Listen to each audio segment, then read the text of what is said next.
Hello, everyone, and welcome back to Director Watch, an Awards Watch podcast that attempts to get inside the minds of cinema's greatest auteurs, explore what drives them.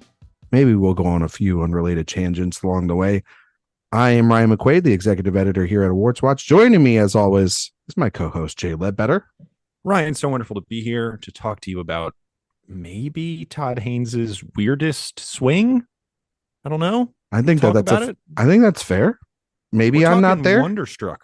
We're talking Wonderstruck, a movie that when I heard about it, I was like, weird. That's weird that he's making that movie. That seems very odd and indulgent.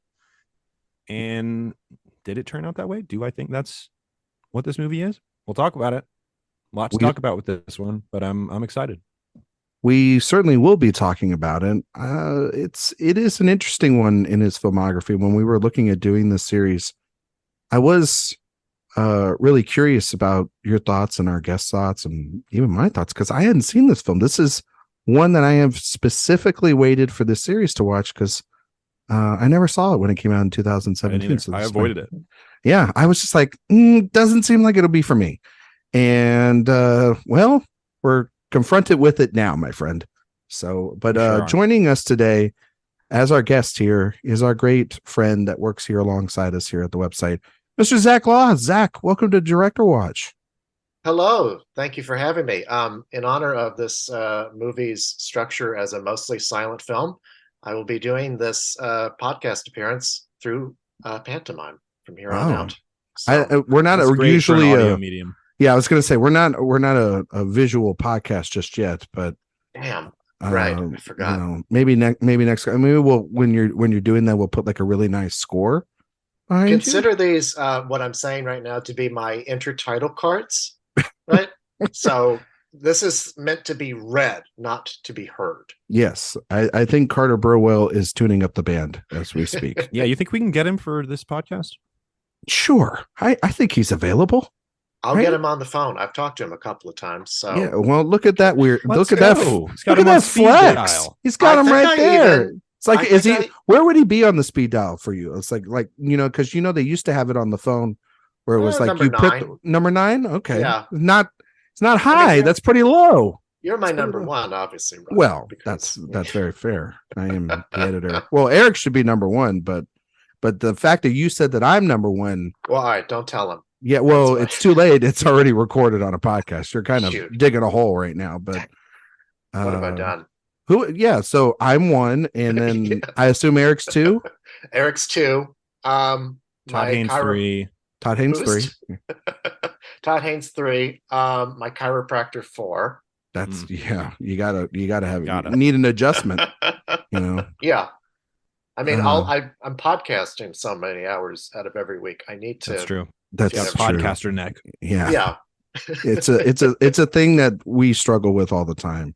If you want to Venmo us some money to help struggling podcasters and their neck injuries, do so at the following details. No, I'm just kidding. They're not going to be attached to this. It's really underrated how physically taxing podcasting is. I mean, it's like the work on your throat. I mean, it's just really.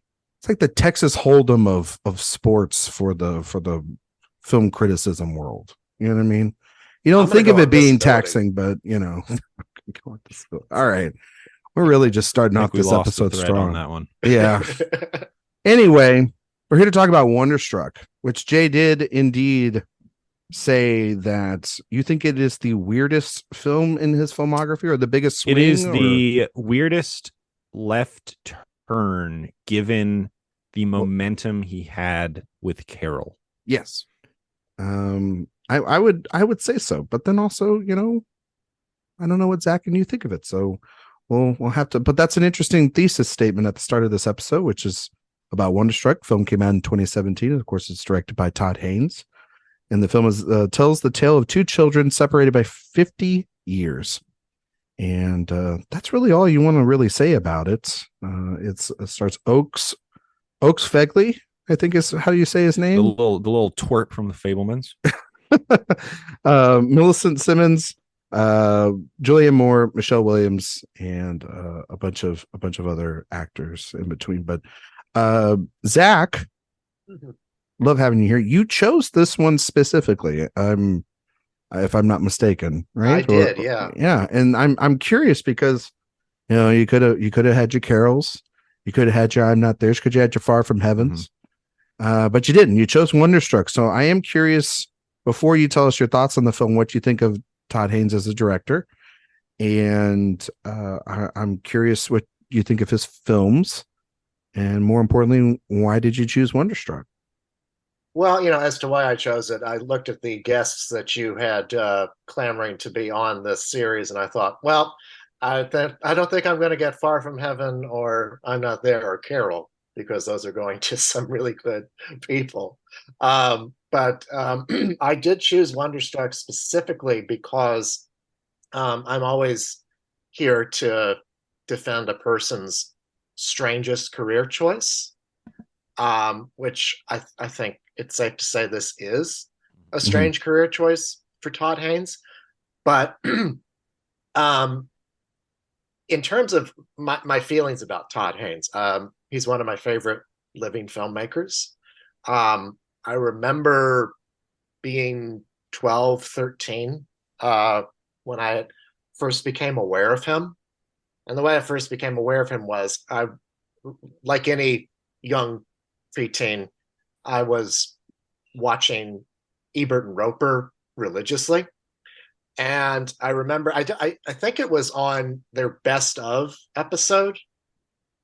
And Roger Ebert was a big champion of Far From Heaven. And I remember seeing clips from that and sitting closer to my television because I was like, what is this? I have no clue what this is. This doesn't look like anything I've ever seen before. It doesn't sound like anything or feel like anything I've seen before. And so I sought that film out, and fell in love with it. Was my favorite film of that year, continues to be my favorite film of that year, one of my favorites of that decade, one of my favorites of all time. And then 5 years go by and I see I'm Not There in a movie theater. And by that point, I am totally engrossed in cinephilia, right? And I remember watching that film and saying to myself, I don't know exactly what this is trying to say. I was very young at that. I was only about 17 or 18 when that movie came out, but I knew that I was into it. I knew that this spoke to me in some way. And then 8 years go by. Finally, Carol is announced. And I waited for that film with bated breath, just read every story about it out of Cannes when it premiered, watched the trailer numerous times a day. Then I finally got to see it. The And day that I had, you didn't like it. Well, here's the thing. I had just gotten 2 of my wisdom teeth taken out. Oh, and ideal viewing situation. Yeah, and I was like, I cannot miss this movie, no matter what. So I went to the movie theater, high on painkillers, and as saw one does. Carol and OxyContin. Yeah, Nothing better. And I bawled like a baby from the OxyContin, obviously, and the pain of my teeth, but also the power and the beauty of the movie, which I saw over and over and over again. And so when Wonderstruck was announced, I could not wait. And again, just followed every single detail that would come out, because at this point, I'm like, Todd Haynes is one of my guys, And it was exciting to me that he had a film that was going to come out so soon after Carol, because again, it was like he had these huge gaps in his filmography. And there was this long period between I'm Not There and Carol where he could not get a movie made. And he was working in television. He had done the Mildred Pierce limited series, which is a really brilliant adaptation of that book. He had done a couple of other, I think he directed an episode of Enlightened and some other things. And so then it's like, all of a sudden, Todd Haynes is able to get a movie made immediately. And at this point, I'm also a working journalist over at Gold Derby. And I had done a bunch of interviews for Carol, and I'd met Todd Haynes a couple of times when he was doing the rounds for that movie. Mm-hmm. So Wonderstruck comes about, and we get the opportunity to do a lot of interviews for that film. And it was like, okay, well, Zach will handle those because he's obsessed with Todd Haynes, and it's only fitting, right? So I actually interviewed Todd Haynes about this movie and got some details about why he actually wanted to do it. And that's part of why I wanted to choose this film specifically, was because I had a chance to talk to him about it and to gain some insight into, what made him go from doing Carol to doing something that seemed like a hard left turn, right? Mm-hmm. And we can get into more details about that, I think, but it's fascinating the way that his career has evolved post Carol, because before that he was very much a writer director, and Carol was the first film of his that he did not have a screenwriting credit on. And I remember asking him about that when we had met, and he said, well, the thing about any film is that at a certain point you have to put the screenplay away because you're making the movie, and that's a totally different thing. He has not penned a screenplay for a film that he's made since then, and I'm going to double check. No, he did not write. He doesn't have a writing credit on May December either. That was something that was brought to him by Natalie Portman. Mark Ruffalo brought him Dark Waters. It's fascinating to see him in this mode where he's almost become a director for hire, right? Mm-hmm. Yeah. And I haven't seen May December yet. Obviously, I can't wait. So I can't comment on that film. But both Wonderstruck and Dark Waters on the surface seem like they are totally outside of his wheelhouse. Mm-hmm. And yet, if you watch them within the context of his broader career, you can see the reasons why he would be interested in making those films, right? Yeah. So, I mean, that's a long-winded answer to what your question was, but that's what you bring me. That's what I bring you here for, Zach. That's right. That's what I bring you here for. No. Jay, I don't know if you had seen this film. Had you seen this film before? Had not. No. Had not. So this is the first time watch for you? Interest me when it came out. No. But I think Zach's got a good point, and I know that you could probably speak to this too, because we are in an era now, post Mildred Pierce, because that was the last thing he has a screenwriting credit for. Post Mildred Pierce, he has sort of stepped away from at least the pages initially, because as we've always said, and we all three know this, directors are never away from their scripts, never certain tinkering. Directors. Yeah, certain directors aren't. They don't just go, the great ones still have their hand somewhere in the screenwriting process, even if they don't take the credit themselves, right? Because Carol still feels thoroughly like a Todd. I mean, directly. Yeah. Even you can again kind of like pick out stuff that's like, oh, this is why Todd Haynes directed Dark Waters or Wonderstruck. But Carol feels very much of a piece with his biggest interests in his films. No, absolutely. And I would say the same for this film in particular, and to not be a spoiler alert, but I would even say for next week's show when we talk about, like you're saying, like talking about Dark Waters. Again, of course, none of us have seen May December yet, so we can't be the judge of if that trend continues. But I haven't talked with Jay Ledbetter about this movie. I don't know any of your thoughts on this one, Jay.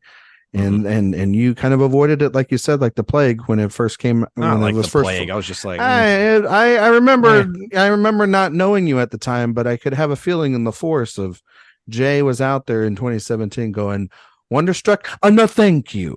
and just kind of saying, I'm okay. I have Amazon Prime. That is what I did. I said it just like that. I was at an Italian restaurant And I just said, no, no, thank thank you. you. And but now you've seen it. So I'm curious what you think of Wonderstruck.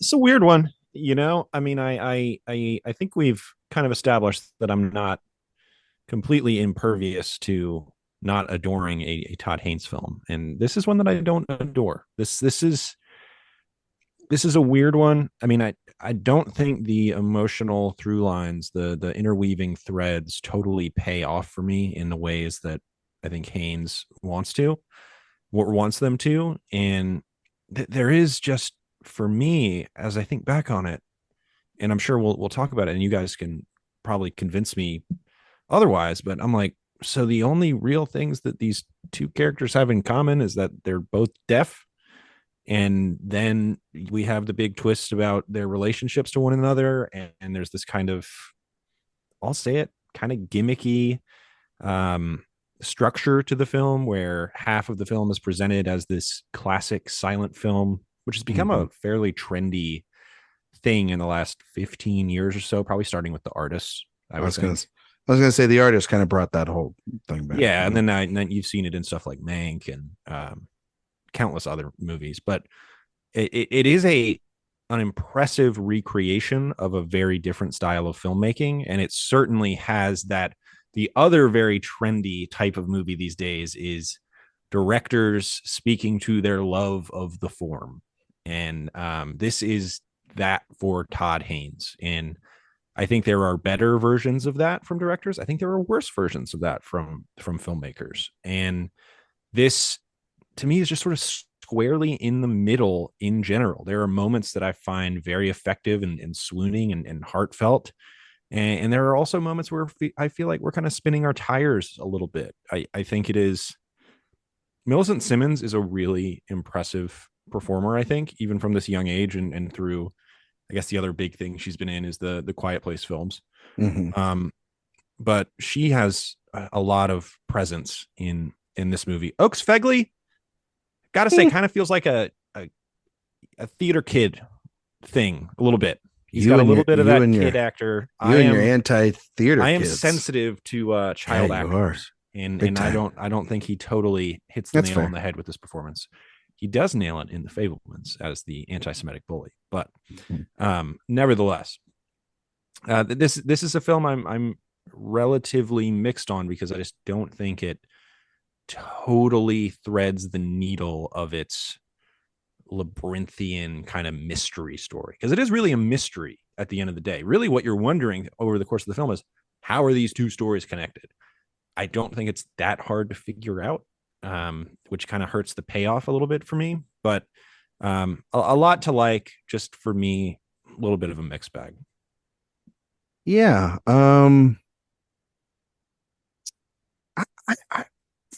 I was kind of with you a little bit, Jay. And I do agree with you that it could be seen as a little kind of gimmicky, maybe a little, by the end, I guess, emotionally manipulative. It's definitely, I think, his most sentimental film. That's for sure. Easily that. I don't know. It kind of worked for me. I mean, it's just because of its simplicity. I'm with you, Jay. The sort of whole, not just like the ode to cinema, right? But then also the ode to their childhood, ode to places that they grew up and all that stuff, like, you know, and their families and just places that they've been. I mean, we've seen, it feels like dozens of those. It feels like we get one of those every goddamn year. What is Empire of Light? The Brana one, which I'm not even remembering what the name of it is. Belfast. Did you forget the name of an Oscar-winning screenplay, Jay? Do you need to keep bringing up on every damn show that it's an Oscar-winning screenplay? No, yeah, it's the second. This is like 3 weeks in a row. It feels like. I'm also curious, what is that movie this year? Is there one this year? We have film festivals coming up, and I'm sure someone's going to talk about the Blue Beetle. That's- It's gonna say The Killer, Fincher. yeah. Right? That feels like, yeah, I made this movie during my childhood. Well, Fincher kind of just did the closest thing he'll probably ever do to that, Which is Mank. with Mank, Yeah, which is insane. which is this uber cynical. Yeah, it's like the most, like one of the more cynical biopics we could have, and But also this story that was super close to him because his dad wrote it. yeah, and he So kept basically most his of the script dad by and himself. him, you wonder where he got his worldview from. Gee, I wonder. God, one day we got to do Fincher and talk about Mank. Anyway, but yeah, I think the movie's incredibly shot. Both the sequences.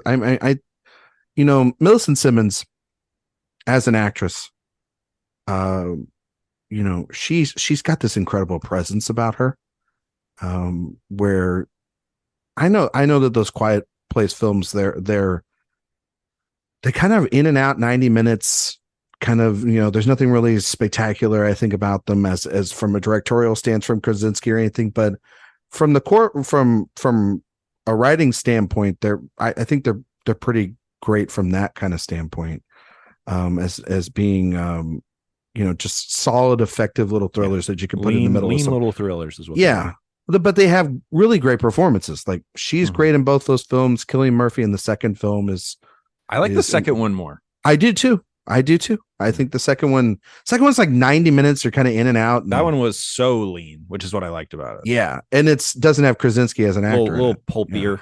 Yeah, you just put him behind the camera. You know. I don't know. I like that one more. But Listen, I think that was like the Ouch. first. That was the first movie I saw back in theaters after COVID. So, Yeah. like the movie could have been total dog shit. I would have not noticed. Well, here's Like, my. it was just. I got a fun little story about my viewing experience of The Quiet Place 2. Oh yeah. So that was definitely early. That might have been the first post-pandemic movie that I saw. Went with my wife, and you know the thing about a Quiet Place movies is they are totally reliant on everybody being quiet in the movie theater. yeah, If everybody's you got to lose- shut the hell up. It Yeah. sucks the tension out of the movie if anybody makes any noise. It's almost a movie where you get pissed off if somebody's eating popcorn.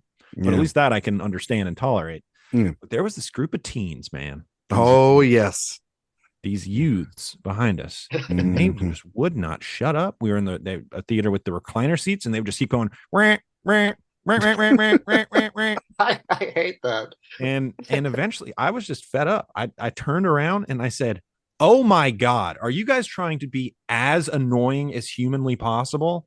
And they just turned white as a sheet. And they were like, oh my God, this guy is going to kill us. And then they shut up, and it was good. That's the day Jay knew he was going to be a father. Yes, We, exactly. we can't go on too many tangents, but when I saw Barbie, Do you know what I show was this in- is? Yeah, this is. We can't go on This is enough Director tangents. Watch with Yeah. Ryan and Jay. Yeah. When I saw Barbie, it was in one of those theaters with recliners, and there was this moment where everyone in the theater was quiet. It's during that pivotal scene when what's her name? America Ferrera is giving that big speech about being a woman. And Mhm. at the end of that speech, there was somebody who decided to go to the bathroom. And so all of a sudden you just hear in this very quiet theater. We've all had those moments too, and you feel so bad because it always feels like when you've got to leave, Yeah. and especially if like a movie's quiet, like the credits are quiet, you're leaving, you just and like these things haven't been greased with WD-40 in like 15 years since they've been put in or whatever. Truly, also, I do think the decline of audiences started when you started putting chairs like that in the theaters, and an uncomfortable It's a chair fair makes point. for I mean, a better I- audience member. It I is think. true. It keeps you up, but I do like the recliners. To be honest. I do was at like a- them. I I was, do at a like 'em. promo, I was at a promo press screening recently. Somebody had their phone out. What? Well, Pissed me off.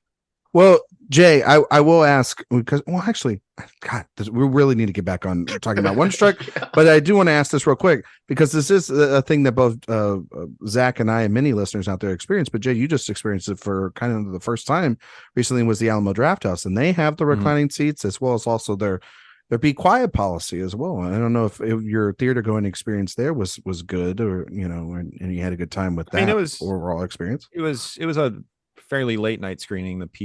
There weren't a ton of people there. I saw Asteroid City when I was out of town at a draft house. And a weird story about that one. Went by myself because I was there for work. And my colleagues were coming in the next day. So I was by myself for one night. I was like, I'll go check out a movie, whatever. When I booked my seat, the row that I was in was totally empty. And then did somebody sit next to you? There were a bunch of people that sat next to me. And it turned out that there was like this group of like 8 who went 4 on either side of me. And I didn't know it. I was like right in the middle of this group of 8. And I thought they were separate. I just thought they were by me, and I was like, oh, whatever. It's fine. So you essentially were the 9th person in their group. Yeah, exactly. And then this guy eventually was like, hey, man, sorry that our group is totally surrounding you. I think because he wanted me to move. Yeah. And I was like, oh, man, I'm so sorry. I didn't know y'all were together. I'll totally move, and we can swap seats. He's like, oh, we already ordered food. It's fine. Whatever. The food will come to the seats. And did he give you like a look after when he was done saying it? Like it was kind of like you jerk, how dare you? Yeah. Yeah, we chatted for a bit, and he was like, oh, what do you do? I was like, oh, I'm in finance, but I like movies a lot. And he was like, oh, we're a theater troupe. We just did Guys and Dolls or something like that. I was like, oh, okay, cool. All right, cool. I'm leaving this theater right now. Anyway, I'm glad you had a good experience there. Speaking of good experiences, Millicent Simmonds seems to have a very good experience when she goes to the movie theaters in Wonderstruck. And I think her sequences in the film are my favorite sequences in the film. I think they're technically impressive. I think super impressive. They wear me down a little bit. I'm kind of like, I get it after a certain point. I mean, yes, but I think that her performance, just her as a performer, there's something that just draws you in like a magnet to her when she's on screen. She's got this great presence, and truly the sort of story and backstory and everything with her character is, I think fantastic. And yeah, it's my favorite part of the film. The stuff with your boy Jay, with Oaks Fegley. Oaks. It's a mixed bag, because that stuff, to me, the conceit of how he gets to where he is when he becomes deaf in the film, it seems very far-fetched and almost it's a very sweaty storyline. But then once you get to the museum and you start getting with this friendship and everything, and I kind of felt like I knew where it was going to go. And it almost, you know what it almost reminded me of? It almost reminded me of Hugo, Scorsese's Hugo, where like that's a movie that it feels like that movie is trying to find its emotional core. But that movie is so drenched in film history and sentimentality and just really a lot of Scorsese in general, that by that third act, I was a puddle. I've recently seen like the last half of Hugo on HBO, and that movie is really good. I don't think people give that enough credit for being actually as good and not as kind of mixed as people give it credit for. But then the ending of this movie, where it's just Julianne Moore and Fegley's characters, they're back at the museum with these replicas. When they go to the big city, the whatever you want to call it, the mini New York City, that's a powerful image. It is just a great design set. It's metaphor. It's all really, really good. It's really good. Is it as lean as it probably could have been? Like, there's probably like 15, 20 minutes that you probably cut out to make it a tighter film for sure. But the journey to get there, and then the ultimate destination, journey might be a little bit bumpy, but the ultimate destination, those last 15 minutes of the film, I think are truly incredible. I think they are truly incredible filmmaking. And Zach, you could probably speak to this more since you talked with him, like you said in that interview, and his purpose behind it. I mean, I think of it being, again, like an ode to cinema, an ode to his childhood, ode to his mother. He's made complicated stories about mothers throughout his entire career. This one is an ode to his mother, his grandmother's family. It feels very much like I get to make one that's a little bit more sentimental, and it doesn't weirdly enough, it doesn't feel again like a director for hire. He adds his own staple to that. We'll talk about it next week with Dark Waters. He definitely adds his stamp there. I think that, there's a lot of such a continuation of the stuff that he explored very early in his career. yes. Mm-hmm.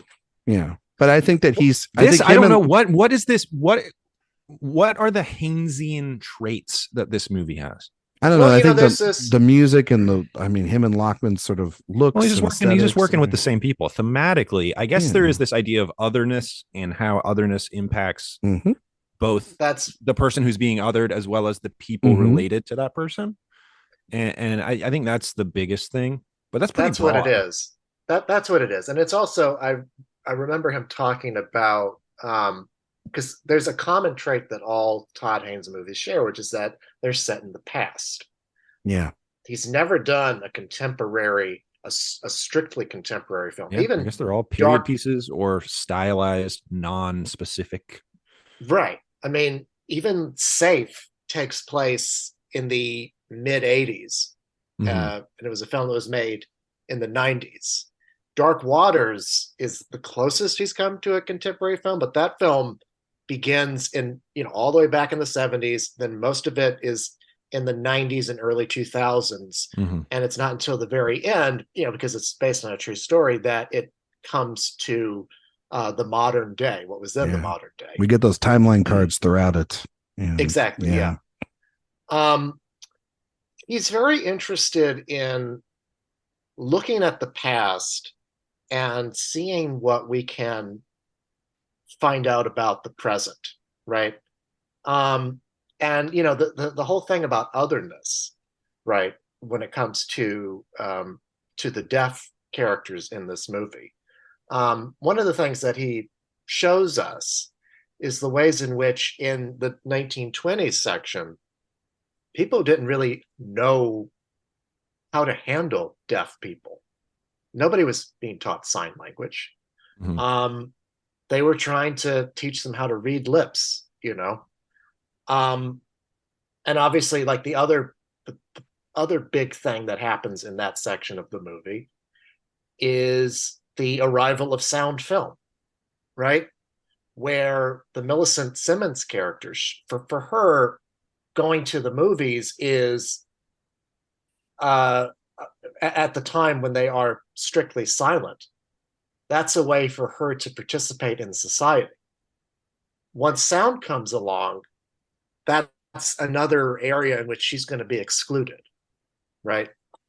And so I think that was what drew him to this material. I mean, he talked about, I asked him straight up, I said, why do you want to make this movie? It was the first thing I asked him. And he said a lot about, being interested in these two parallel stories.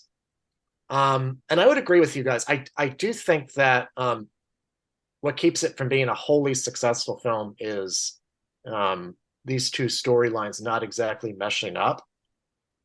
He does the best that he can, right? But I do think there's a bit of a disconnect up until the very end. But I think that what probably really drew him to this material was the otherization of the Millicent Simmonds character, because that's a constant theme throughout all of his movies. I mean, Far From Heaven is all about the ways in which we are all discriminated against, right?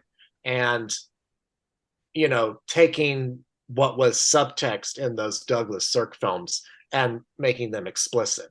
And in so doing, showing contemporary audiences that not a lot has changed, things that were hidden in those films, in those, those representations of a perfect society, they weren't so perfect, right? Yeah. Well, and also I think too, when you're thinking about the stories of both of these characters connected by lineage that end up becoming one that already is born with a deaf, and the other one that becomes deaf in the events of the film. You look at it through, like you're talking about, Zach and Jay, other isms, and the fact that also to him looking at relationship dynamics that for their time period are not the norm. Her being a young deaf girl in New York City and being cast aside and put in this essentially this institute by her mother, who's this world famous actress. The only way that she can connect to her is by going to the theater and seeing her up on the screen. And so using art to be able to reflect the relationship dynamic that they had. And it carried generationally, where his mother was an artist, designer, along with his father, right? And they made sacrifices and sort of separated. But then, she's not accepted nearly as much, and he's struggling with who he is, and who is the one that it really accepts him the most besides his friend, which I think his friend and him have like this really great kind of like, it almost becomes this the thing that he needs the most, because everybody at home, his family, everyone there seems to, there's this massive disconnect already after his mother's passed, and so he's very not wanted there. And then I think when he connects back with Julianne Moore, who, spoiler alert, is his grandmother, who is Millicent Simmonds in the film, there's this sense of this. She ended up looking a lot like her mom. Yeah, she really did. It's funny how that happens, right? But I also think that's kind of probably purposeful too, of explaining that, those sins of the past, those mistakes that we've made in looking at just people like this, or people that are different in general. They can be fixed through love and compassion and because the way that his parents' relationship ended with his mother was left on bad terms, much like to the same effect of how her relationship with her mother was. And so through these generations and through, yes, what can seem like a really just a very, force sort of bond that they have now through the story doing to the Fegley character, what Millicent Simmonds / Julianne Moore already had. It's a way to connect them. And you look at his friend is a young African-American boy, and as opposed to, she has no friends, she's mostly living in a white world, and it's a very black and white world. It's a very black and white world. It's this way or this way. There's no gray in there. And yet you juxtapose that to the way that him and Lachman sort of shot this film in vibrant colors, almost using the same aesthetic. I think they use French Connection and Midnight and I think Midnight Cowboy as well as sort of reference points for those sequences and how they made New York look there. And it's much more colorful. It's more vibrant. It's more accepting. It's evolved in a 50-year span. And I think he's saying that through those 50 years to the next 50 years, we're going to evolve even more. And through this art, it's going to start from a photograph to silent films to talkies to whatever we're at now. But all the stories will be universal and will progress more and more. I think that that's what he's just trying to say, that we're going to progress, and it might not be, it might be just as simple as one person connecting with another. I gotta say, like I don't like my Todd Haynes that sentimental. It's okay to have one of those every now and then, Jay. I know, and I'm he wanted to make a kids movie for kids too. That's in which I don't agree that this was probably for kids, because they might get real sad by it too, or might not understand it. He did screen it for a lot of children. Yeah. That's awesome. Where those kids, where those kids came nothing from. Kids in 2017. Yep. Nothing kids in 2017 love more than silent film. Yeah, I was gonna say, I think that might be the ultimate, but I'll tell you, because the Haynes that I love is right. Safe, which is this super cynical, biting film about kind of everything. Mm-hmm. And then Dark Waters, right, is this super dark, harrowing story. And even The Secret Weapon of Far From Heaven is like, it's actually this really bleak representation of something that has been so coded as idealistic, which is what makes, or part of what makes that movie so great. And in this, I'll tell you what I latched onto that Zach said was this idea of the transformation of film from silent to the talkies. And my cynical brain immediately goes to the introduction of this art form that he loves so much is actually only further othering Rose in this movie, which I think is a very interesting very kind of sad twist that I hadn't thought about until Zach said it. But that there are some things in this film that have a little more bite to them. But I mean, you do have that almost omnipresent Burwell score in the silent parts of the film where it's so score forward at times that to me is like, okay, I get it. And that to me gets a little tired. And that's where, as impressive as it is technically at kind of recreating this forgotten, discarded form of filmmaking, I think it's not entirely effective.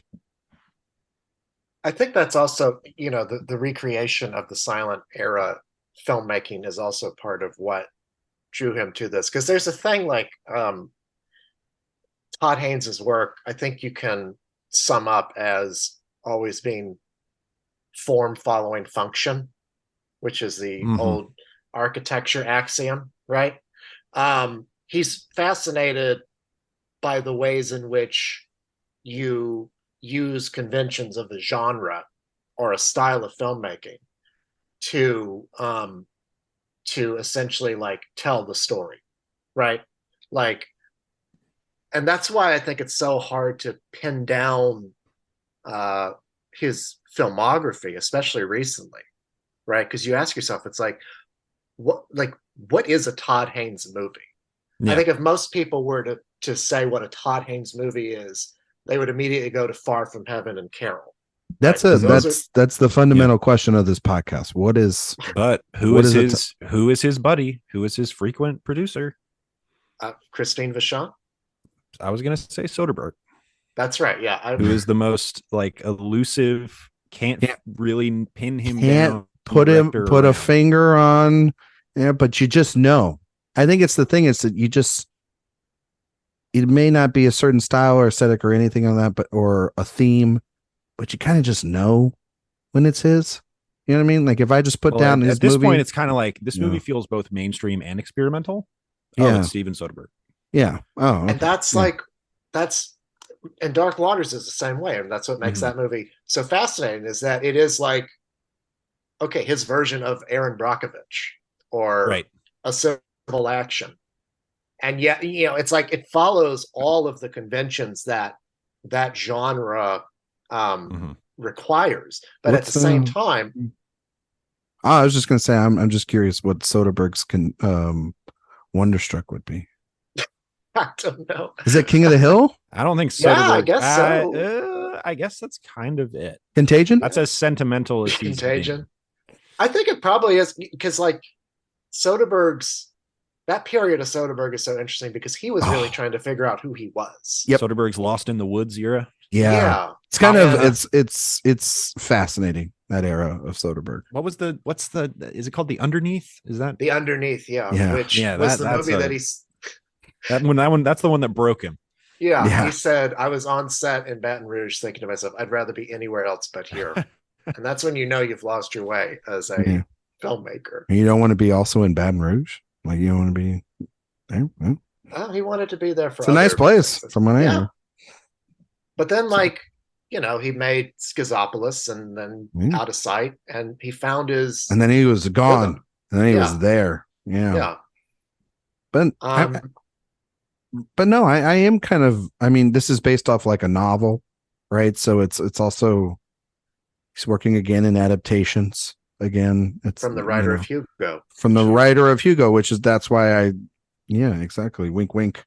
Also, the writer writing the screenplay as opposed to I don't know who wrote this Hugo screenplay. Did he also write this Hugo screenplay too? John Logan. John Logan. Oh yeah, good boy Logan, who wrote that and The Aviator for Scorsese. But yeah, I mean, it feels like, I don't know. He may not have a hand on the screenplay, but it does feel like he's in there a lot with it, because it's a lot like Fincher with Gillian Flynn on Gone Girl. Like, he's in there working on this with her. Like the sort of satire of that movie. That's totally the cynical Fincher in there, right? Like, it may be in the book, but it's not nearly as drawn out and stretched out as when you're working with a David Fincher. And I think a lot of the obviously the stuff in the film that, speaks to Haynes the most, the other, the separation of people and just the togetherness and the otherness of them. I think that's where he shines in taking a story that could also, like you say, it could feel very Hugo-esque. It can feel very much like something we've already seen, but his staple is in there. His pulse is in there on the film for sure. So I like the film. I think it's good. I mean, like, it got me in the feels when they go to the bookstore, and then she takes him back there and everything that's going on. Like, when they that above shot of them, like, looking at the town and the place, diorama, the diorama. I mean, that's amazing. I love a good diorama. Like, those things are cool. Like, yeah. I don't know why they don't have those things anymore. Or like when you go to the museum and you see them, I'm always fascinated by those things. Like, people spend all that time. It's now kind of like when you think about, film restoration, the idea of, I was watching a video the other night about the different sizes of film and how they've evolved. And then looking literally, because, 70 millimeter IMAX has been such the craze because of Nolan and Oppenheimer, and just seeing the size difference between just regular 16 millimeter and 70. And you kind of forget about how big the image can be. And this movie is a movie, if not about images and moments too. Like, that's the Brian Selznick is the author and the screenwriter here. And his books are very much about images and starting from an adolescent mind and growing those into these sort of wonderful ideas. And I think Haynes is just ultimately fascinated by all that. And it's a movie that, again, I like these two movies, Hugo, in this, because it's trying to tell kids, hey, human connection, art, all those kind of important. I don't think this is a kids movie. It's PG. There's a lot of PG movies that aren't kids movies. It's I don't know. Like Temple of Doom. Yeah, I was gonna say you probably have to go back to before the PG-13 rating was even. Little Women was PG, wasn't it? That came out, like, the Greg Gerwig film, was that PG? Yeah, it probably was. Yeah, I was like, I don't know if this movie's PG. I don't know. It's not kid. That movie's not kids. I agree with you, Jay. It's not a kids movie. I wouldn't say Hugo's a kids movie either, but it's a movie where the intended audience it does skew younger to have them then appreciate things like, he set out to make a kids movie for kids because he wanted them to appreciate these bigger, grander ideas, I guess, in a movie like this. It's probably easier to do it this way than in a R-rated drama, It is always fascinating when a director like Todd Haynes makes a movie that is ostensibly geared towards children, right? Yeah. Like, I remember for a long time, Paul Thomas Anderson, or maybe not a long time, but for a period of time, he was in talks to direct a Pinocchio, a live action Pinocchio. Everybody's got to do their Pinocchio. Everyone's got to do a Pinocchio. Yeah. Everybody. And he was just like, Tarantino would do his Pinocchio. He'd be obsessed over the wooden feet. You know what I mean? It would. I think this is the time for me to announce that I have my own Pinocchio in development. I knew it. Wow. Congratulations. Which was the better Pinocchio last year? Was it Del Toro or was it Zemeckis? The other one does not exist as far as I'm. Wow, way to say that about Del Toro. You know what I mean? God. Did you guys see the Zemeckis one? Jay saw it. Okay. I sure did.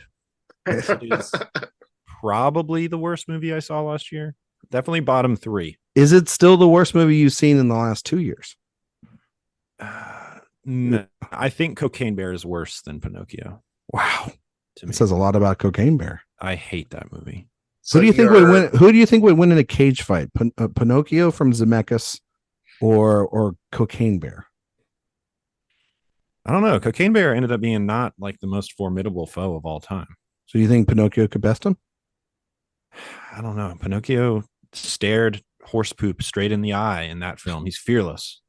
That's Didn't what even- happened in didn't that even film? flinch. Seems a little shifty. Yeah, there is a literal there's a literal like There is a centered scene shot. where Pinocchio encounters horse poop for the first time and is fascinated by it. And there's a close up of the poop Yeah. in the foreground with him staring at it directly behind it, crouched down on the ground. Oh yeah. And it is a wonderful metaphor for what it is like watching the film Pinocchio. I was going to say, sounds like Bobby Z was like working on a different level there. A bit of meta commentary. Truly There should- is Yeah. there is this stuff like that from Zemeckis where you're like, Yeah. does he just hate this and he's trying to communicate that? Or is he truly just broken as an artist? I don't know. I Maybe think both. I think him and someone we might cover down the road, Ang Lee, they both are just stuck in their technology. They're both That's what just, it they is, got yeah. stuck in that they got stuck in the Lucas where But at least with Ang Lee, No. oh no, actually the worst movie I've seen in the last 2 years is The Bubble. yeah.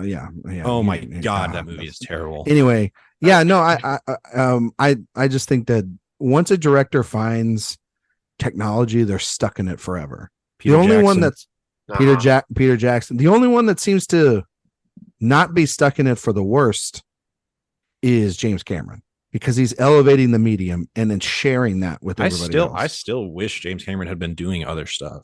Yeah, I don't want him doing 900 Avatar films, but the last Well, one guess was- what?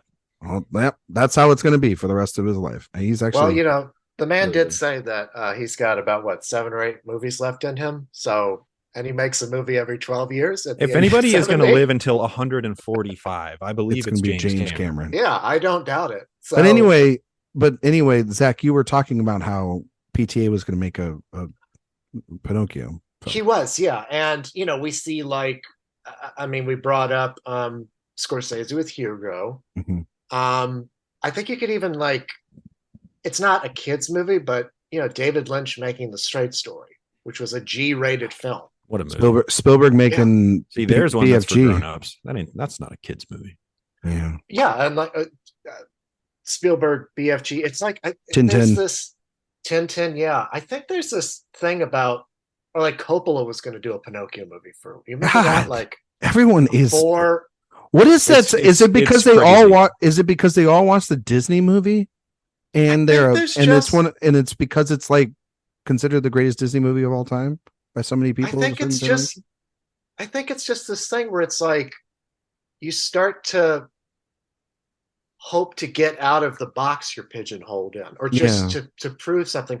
I remember, Well, that's why Del Um, Toro's I think kind of works yeah, because he it's actually, like because he took it and made it his own thing as opposed Well, to he- he's truly a fantastical guy, right? Yeah. Like that's the thing about him is that he makes movies like The Shape of Water or Pan's Labyrinth, which are fairy tales, but they're fairy tales. Fairy tales in- for adults. Exactly, because like he looks at the underlying violence and nastiness that is in fairy tales that gets sanitized out of them. yeah, like the fascism and you know Right. the idea of death, like that's big in his Pinocchio. Yeah, When I was in college, the dean of my film school was a guy named Jordan Kerner. Jordan Kerner is a longtime movie producer. And for most of the time that I was there, he was not, because he was producing the first Smurfs movie. And my senior year was basically like Smurfs mania, because that movie was finally finished and they brought everybody there for Q&As, right? And the director of that movie was this guy, Raja Gosnell, who made the Scooby-Doo films and Big Mama's House, Beverly Hills Chihuahua. We're doing him next on the podcast. I was going to say, yeah, I've just outlined a banger miniseries. You got to unleash those monsters. But they basically like they chose a couple of people from each discipline at my film school to have lunch with the different key crew members of that film. And I ended up being chosen to eat with Raja Gosnell. And I remember he was a very nice man. And I remember him saying to me, like, you don't choose your niche chooses you. Mhm. The whole reason like I direct kids movies is because I was Chris Columbus's editor for a long time. And when it came time to do Home Alone 3, that was the first chance I got to direct. And that's you just get pegged like, okay, you're the kids movie guy. Yeah. And you can't break out of that. Most people also too, I think they Haynes not being this because he doesn't have children, but a lot of them also then they when they veer towards making a kid or a lighter film. This one was for my daughter. Yeah, this one's for my daughter. This one's or for like, my son. Sometimes that can be great. Sometimes that can also be Lady in the Water and M. Night Shyamalan. This was a bedtime story that I told him, and those poor kids like had to go to bed with that. Yeah, Lady in the Water. Fascinating. What a I feel like we will do Shyamalan at one point because that just seems like a filmography you got to dive into. But yeah, I think it's much along the lines of why I think this movie was made is that it's about the sentimentality of the art form and human connectivity. I think that's something that's honestly really at the forefront of a lot of his films. It may not be as cynical as one would want, Jay. But it is still kind of true to who Todd Haynes is ultimately at the end of the day. But it's also it's also weird that it was a streamer, right? Did he go to theaters? It did, because this was at the time. I remember this very clearly because, like I said, did it can. So I mean, this was like when Amazon was aggressively going after Academy Awards, and they had just had big success with Manchester by the Sea, which played in theaters for a long time and won a couple of Oscars. Yeah, and this was their big year of they had Lost City of Z, which is a masterpiece, banger, and totally shafted. We could do James Gray. That'd be fascinating. Totally. Yeah, please do. Like, love James Gray. He's got good peaks and valleys. That's an interesting career. Yeah. But they had that, and then their big Oscar pushes were Wonderstruck, Last Flag Flying, the Linklater film. Wow. And Woody Allen's Wonder Wheel. Yeah. They were really. Yeah. I mean, I'm going to go out on a limb and say this is the best of those movies by a wide margin. Yeah. Because I've seen them and I honestly forgot about Last Flag Flying until you just brought it up. That's a movie I've seen that movie. I saw all of those movies. Is that the one with is Wonder Wheel? Is that the one with Kate Winslet and Justin Timberlake? Yeah. And it's set up like Coney Island or whatever, essentially. Yeah. And Jim Belushi. That's right. That's right. A guy who we all know, Mr. Jeff Wells, was. We love him. He's coming on the pod next week. Oh my God! You just said to chill up my spine. Why are we doing this? He's number 6 on my speed dial, actually. But Jay, Jay, you play your cards right. You can be right behind Wells at number 7. That'd be awesome. That'd be an honor. So like I said, I was at Gold Derby at the time, and we had our prediction center that Chris Beecham labors over every year. And I just remember Jeff Wells sending a barrage of emails. Just, why do you not have Jim Belushi in here for Wonder Wheel? I'm hearing that he is a surefire contender.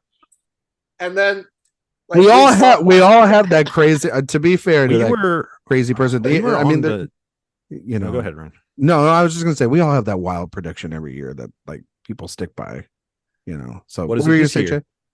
I was just gonna say we were on the verge of a Belushi sance for a half a second between that and Twin Peaks. Yeah, he's amazing on Twin Peaks. What is it this year? What's the crazy prediction this year? Yeah, I don't know. What's the wild out there like comeback nom?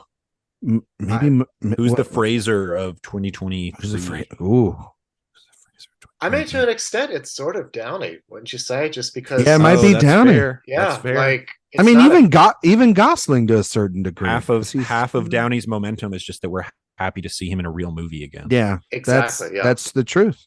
I mean, Damon even maybe because like people sour on people sour on Damon. He doesn't. It's because he tries too hard. Damon is just a freaking pro, man. Damon's been good forever. He was so good in Stillwater. He was good in Last Duel. Last Duel. Yeah, he's good. Great, and he's great. He's good in Air. He's good in Oppie. He's great in Oppie. He's great in Oppie. You know who? But honestly, somebody from Air, Messina. Yeah, he's great. Messina would be my guy. I'd give it to him. I give it to him. He's incredible, and he's so funny in that movie. He's so good, incredible. Anyway, yeah. Do you guys have any final thoughts on Wonderstruck? I mean, I'd say like I rewatched all of Haynes's movies recently. We only needed you to watch this movie. I know, but put in way too much homework. It was mostly because it's like, he's got a new movie coming out, and I just was that's fair. And totally kidding. And they're great films to watch, honestly. Yeah, you know what? It's never a bad time to do it. And there's not that many of them. It's a good, doing this exercise. It's a good filmography to go through. Yeah. Plus, I've been listening to your guys' wonderful episodes with all of your great guests. Oh, thank you. Checks in the mail. Check is in the mail. I wanted it to be clear that I'm a fan of this program, and it's got nothing to do with being affiliated with this website. But he does Wells love episode. He's so good. But I would say that like this is maybe my. If I had to choose a least favorite Haynes, this might be it. But this is not my least favorite. What's your favorite? What are your tops? Well, I think that his masterpieces are Carol, Far From Heaven, I'm Not There, and Safe. And then I'd say Dark Waters.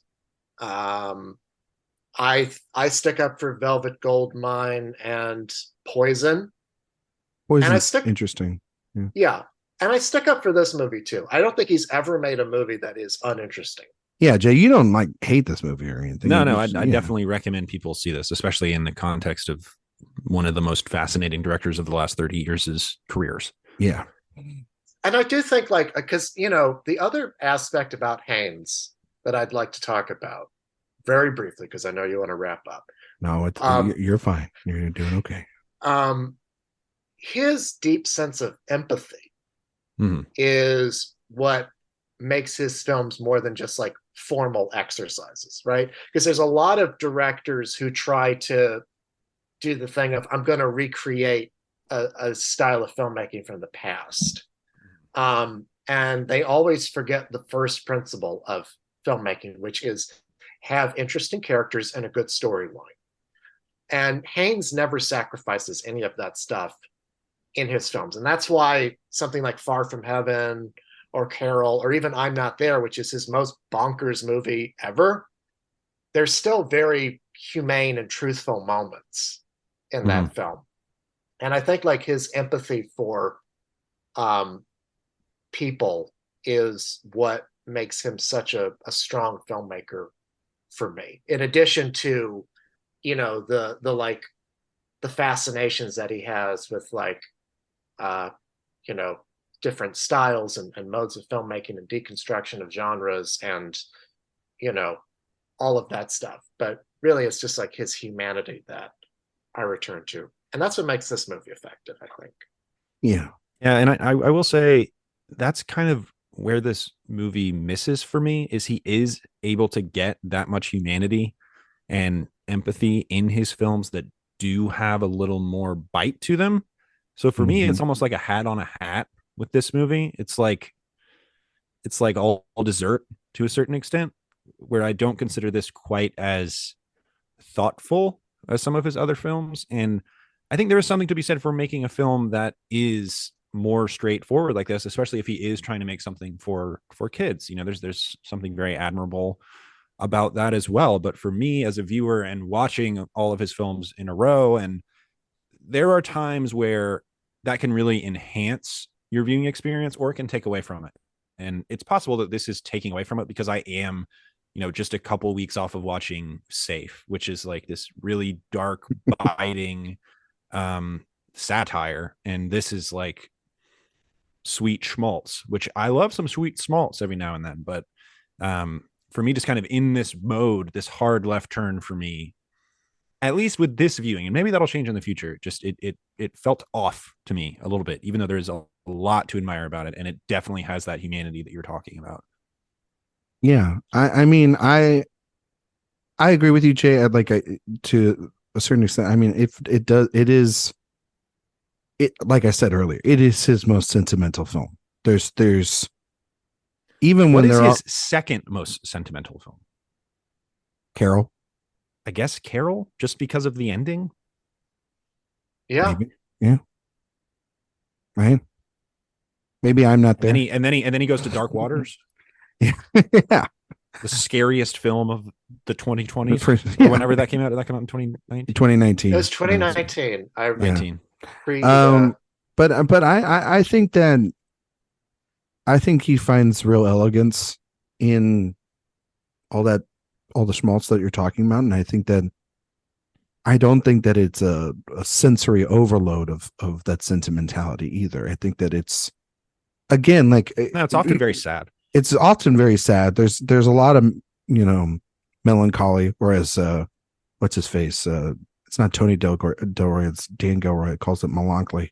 Great moment. Great moment. But there's a lot of melancholy that's in the film too, and and also just a lot of fear as a child in the movie.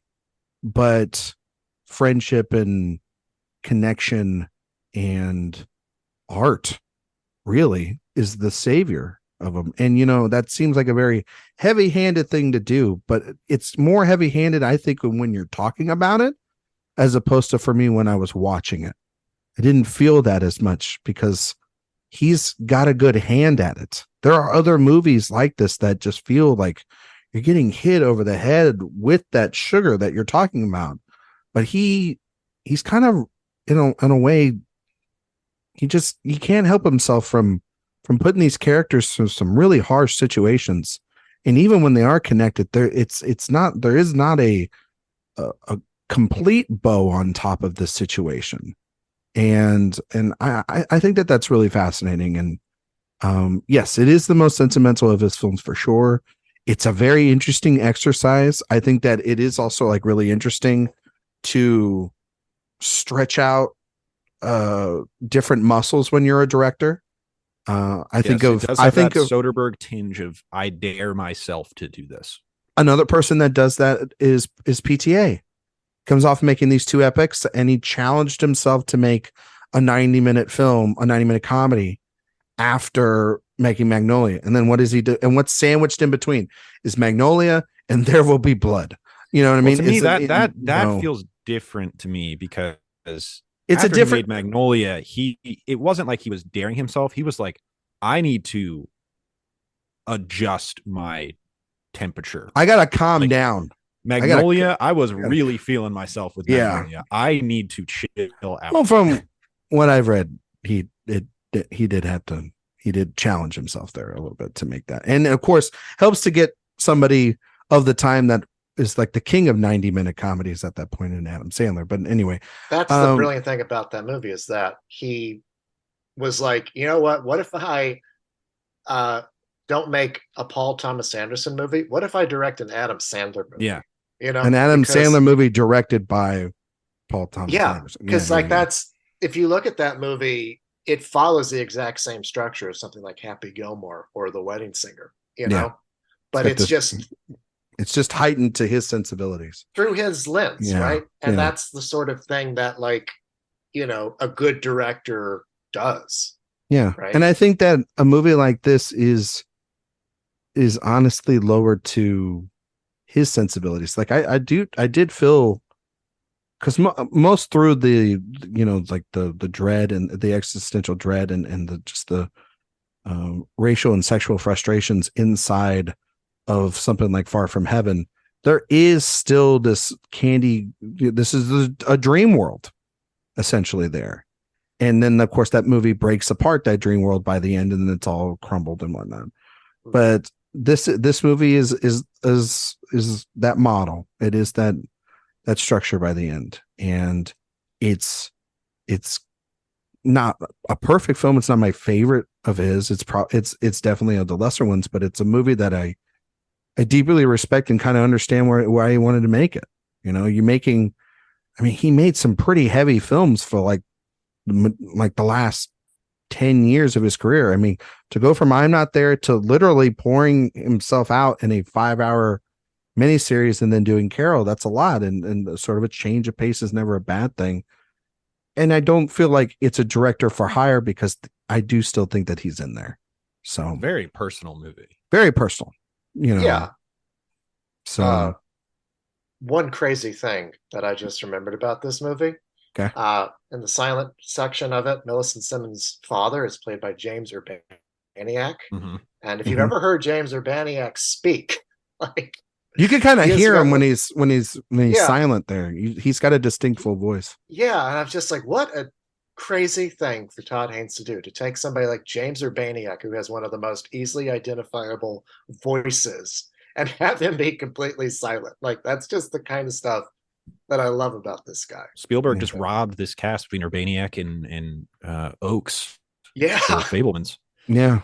Also too, Spielberg. like, it just love the two boys being up in this museum, almost like it's a playhouse inside this, you know, and the sensibility. We didn't even talk about the Jamie character. Yeah, I think he's I think he's great. I think I don't know. I thought it was he was. I great. think the grand finale of him signing Friends is so corny. You do. Yeah. Oh, the word friends, or yeah. I mean, isn't that what he signs? He signs friend. Yeah. Yeah. Corny. But I do think I don't know. I think the idea of him, like, and then there's a shooting star. Ugh. It's a kids movie. It's a kids movie. Yeah.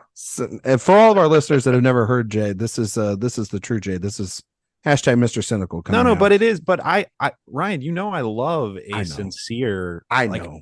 An overtly sincere, like a Wachowski's. You just you feel like it's a little forced. Like it's a little too winky. Yeah, it's winking too much. Yeah. Knowingly sincere, as opposed to like achingly honestly sincere. A little bit. It's like, just pull it back just a smidge, and then it would have been fine. Yeah, just take that out and you'll be okay. Yeah. Again, it's probably, it doesn't help that it's in the middle of dark waters and in your Carol rewind. Yeah, exactly. So, all right, Jay. Well, it's that time. Oh boy. Before we get out of here, we are going to test your award season knowledge based off the film we just reviewed, which was Wonderstruck, in a segment we like to call It's an Honor to Get Nominated. Jay, can you tell me what Oscars this movie was nominated for? Okay, so you said, can you tell me which ones it was nominated for, which implies that it was nominated for something. Maybe it was, maybe it wasn't. I think you showed your hand, because my instinct was that this didn't get nominated for anything. However, I think you tipped your hand, and I'm going to say it got 2 tech noms. For what categories? I'm going to say it got costumes. Okay, what else? And I'm going to say it got, I don't think it got cinematography, but Lachman, he gets in a lot. I'm going to say production design and costumes. I'm going to say the 2. Is that your final answer? That is my final answer. You're incorrect. It got nominated for nothing. Dang it. I thought you tipped your hand. That was a trick. That was a dirty, rotten trick. Golden Globes? Nothing. Critics' Choice? Nothing. SAG? Best Picture. Or Best Ensemble. SAG. No, you're wrong about Critics' Choice. It got nominated in one category. But it's not a traditional category. It got nominated in Best Young Actor or Actress. A newcomer. Yeah, for Millicent Simmonds, which is what it mostly got. Do you want that? Should that be an Oscar? No. Because you know this. I don't know Zach's opinion on this. Young performers in movies make or break it. And 9 times out of 10, they break it. It's very that's why rare. maybe it It's should be an very award. rare. Yeah, but there's not enough to An nominate. impressive feat. There's not enough every year to nominate, and you know that. We There's would not just enough. have a category filled with like whatever, like Who would it be Disney this? heroine of the moment. Who the hell would it be this year? The kids in Asteroid City? Who played Yeah, Cocaine I guess Bear? so. Just nominate all of them. I guess. I mean, Yeah. there's like nobody in Barbie. Well, no, I guess there's the daughter in Barbie if you Yeah. want to nominate her. I kept forgetting what her name was. There's nobody in Oppenheimer. Yeah. Nobody Blue in. Beetle. I guess. Hey, now we're talking. I mean, there's nobody in Past Lives. It's like 3 people, literally. Well, unless you want to count the kids' versions of them when they're young. It also doesn't have to be a kid. It can just be a newcomer. Well, no, that award is specifically for best young What about the actor or actress. Would the girl in Are You There, God? It's Me, Margaret count? She was what, like the little girl in Ant-Man? I guess so. She only, counts. 13 or so. She's Yeah. awesome. I mean, they nominate people like they nominate people way past like their first film. I remember It's like best new artist at the Grammys. yeah, exactly. That is exactly the comp. No, I'm not even joking. That is the I know comp. that's one of the most embarrassing awards. Yeah, when around. they give it to somebody for like their third album, when they nominated, I what was it, a expect couple years ago? Billie Eilish to win it this year. When no, well, wasn't it? It was funny you mentioned that she won like album of the year, right? And she won all those awards for like I guess her second album. The next year, Phineas was nominated, her brother, for artist. I'm like, he just won like album of the year as a producer. How is he like a newcomer? He's not a newcomer. Come on, it's Billie ridiculous. Eilish is the Meryl Streep of best new artist at the Grammys. That's she just She's coming in there. She's like, I've already won. I'll never forget when she won album of the year, and she was like, please don't give it to me. That's so relatable. So relatable. She's probably gonna get nominated for another Oscar this year too. But yeah, Jay, would you nominate this for anything? I would assume not. What was nominated for cinematography this year? That's a good question. I can look that up. Zach, I would you know nominate that- this for anything? I think I mean, there are texts in this film that I think are worthy of recognition. I remember the one that was really hyped was Carter Burwell's I score. was going to say because Carter it is Burwell, yeah, and he was nominated this year, but for 3 billboards. which is just a throwaway score. I don't really like this score that much. I was going to say, yeah, I do like this score, but I know that Jay, you mentioned that you weren't a fan of it, but I think that it is like, it's a cliche to say that the score is like a character in the film, but Yes, it really is in this movie. Like, and if you're going to give an Oscar to the artist's score, yeah. I I do like a score forward movie. I mean, I love Yeah. Oppenheimer, and that is a relentless score. I would put it in the production design because I think the production. I could design's give really it. great. I could give it costumes. What So- was? Did you have cinematography? Yeah, I got cinematography right here. So that was the year Deakins won for Blade Runner 2049. Okay. That was his first Oscar. Not taking that away. Nope. Bruno Dubanel for Darkest Hour, Hoyte van Hoytema for Dunkirk, Rachel Morrison for Mudbound, and Dan Lauston for The Shape of Water.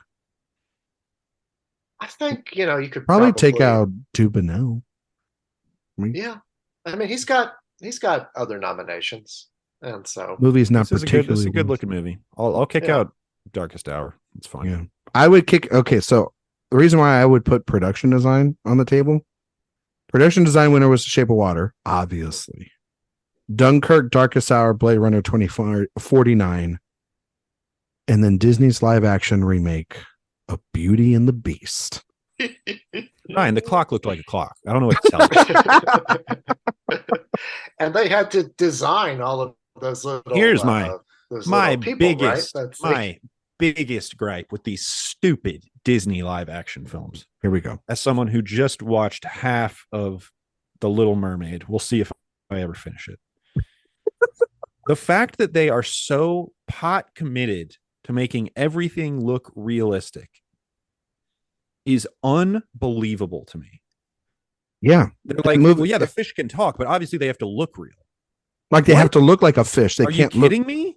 Yeah, that's what makes the original so great is they used color and imagination. I mean, it's unreal how drab those movies look. It's insane. Have you got to the scuttlebutt part yet? No, but I've seen it on Twitter. Song of the I year? remember. Song of the year, Jay? Song of my lifetime. Okay. And by that, I mean the one that will make me end my life. I can't wait for Awkwafina to perform it at the Oscars. Good Oh my Jesus. God. Jesus Christ. Where are we at on Awkwafina? I I think I'm over it. think I'm selling stock. I like her TV show. I haven't watched this latest season of it yet, but Did you guys ever watch Renfield? Yeah, bad. She is terrible in She's that really movie. bad in that.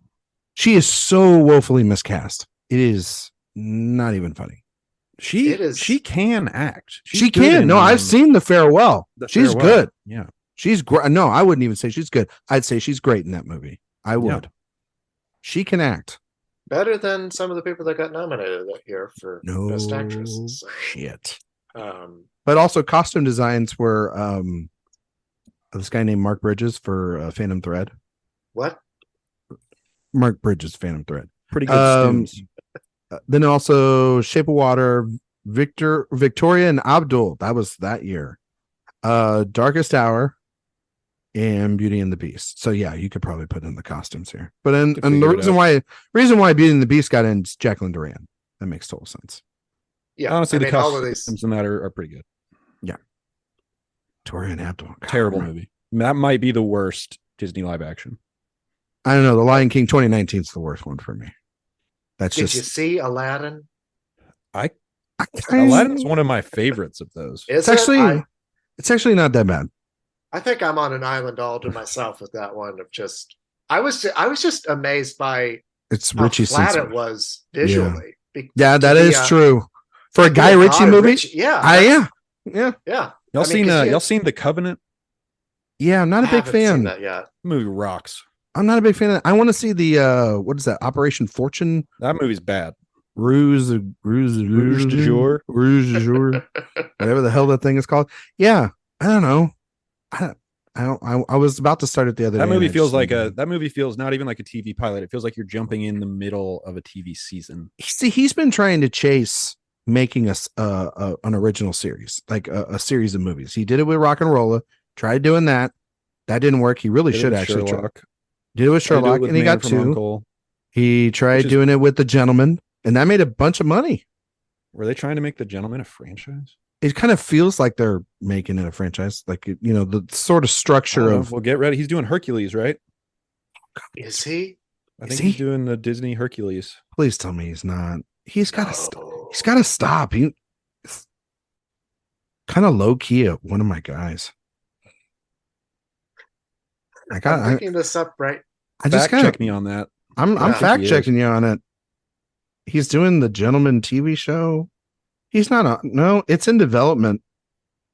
It's in development, but there's no date or anything. Aladdin 2 is supposed to come out in 2025. He's got the Gentleman TV show, which is supposed to come out, Guy Ritchie. And then he's got the Ministry of Ungentlemanly Warfare. I'm seeing him as doing Hercules, but with Henry Cavill. So him reteaming with Cavill. I think Richie's very interesting. What an interesting Swept guy. away one of the worst movies ever. Yeah. If we ever did him as a series, I truly think that might be one of the most fascinating things we ever done. I freaking loved Wrath of Man. I movie rocked. I like Rock and Rolla. I like Rock and Rolla too. Snatch still rips. Snatch, a really great movie. Have you ever seen Revolver? Is it Revolver's the one with Statham? Every Guy Ritchie movie. Yes. That movie is atrocious. That movie is so weird. I kind of respect. I respect the role. Is doing a lot. Something in there. Yeah. And his Sherlock Holmes movies. I could do Ritchie. His Holmes movies they're not bad. I like the first one. I like the first. Not particularly good. I like them. I got sentimentality with those. Those were the first. The first one, first Sherlock Holmes movie I ever saw. That was my first date with my wife. So, I think he's doing Hercules. I hope. Well, what you'll find out when you cover Guy Ritchie on the son of a bitch podcast. It's going to be one of the longest series that you have to do. So. Yeah, it'll feel long, like on my lifespan. So, Zach, Yes. thank you so much for coming on and doing this Oh. crazy show with us. Can Happy to be you here. tell everybody out there where we can find you and all your work? Well, you can find my work at AwardsWatch, and you can find me on socials, like this one called Twitter. No, never heard of it. Yeah, I think it's maybe like it's called something else, but I don't know exactly. It's called R. Yeah, you can find me there. It's called Instagram, Musktown. Musktown. Yeah. Mojo Dojo Musk House. Muskopolis. Yeah. At Zach Laws, and yeah, so you could find me around there. All right. Jay Ledbetter. Same stuff. Oh, you can find me on Twitter at Mr. J Ledbetter. You can find me on Letterboxd, just J Ledbetter on Letterboxd. And you can find me on this lovely podcast. You can find some of my writing over at AwardsWatch. I'm doing some video reviews over at In Session Film. I'm all over the place. I'm building an empire, Ryan. He's a man on a mission, folks. You can find me on the Twitter for now, as long as it's still called that. And then Instagram, Letterboxd at Ryan McQuade 77. You can find all of my work here at AwardsWatch. I've got stuff over at In Session Film. I've got stuff over at FilmSpeak and playlists, a bunch of other places. Also, while you're at it, if you really love the show, you love this podcast as well as also the main show, go over to iTunes and Spotify. Go give us a 5-star review. We're really only going to want to hear about those 5-star reviews, guys. Everything Five else, stars, 5 stars. Yeah, 5 stars, 5 stars. And everything else, no bueno, no thank you. Also, while you're at it, go up over to the website, sign up for the newsletter, where you can get this podcast update as well as everything else that we do on the website sent to you, and some pretty cool stuff along the way. We're really proud of that newsletter, and we hope that you click on that. Next week, Jay, will be the end of our Todd Haynes movie series. Oh, we're going swimming. We're going swimming. It's going to get murky in some dark waters. Stay out of that water. Do not go in there. Don't do it. We will have Nicole Ackman, who works with us here at AwardsWatch, on for that episode. We're super excited for you all to listen to it. Until then, we'll see you all next time.